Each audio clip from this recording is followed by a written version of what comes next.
Escape of the Palisman is the 10th episode of the Owl House and first season's mid-season finale.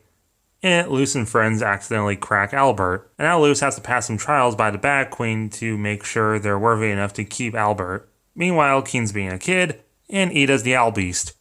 Notes: this is the first time since The Intruder that Ida turned into the Owl Beast. The squeal of rage by Keen is actually performed by Danaterrace. This is the first time we see Luce in a skirt. This is the first time we reference another magic school, this time being Glandis, which will be important later. As well as our first name reference to Grudgeby. Our secret code is Stone. And right next to it, we have a wanted poster for the Dark Moon Nidus from Dark Souls.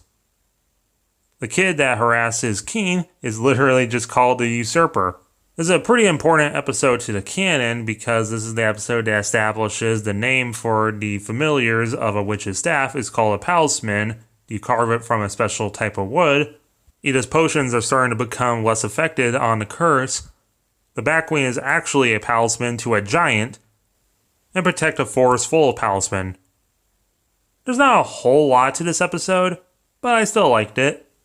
There's a good lesson in here about don't let power go to your head with Keen and try to make up for your bad actions with Luce. It's cool exploring the Palisman, but again, there's not a whole lot to this episode. 6.5.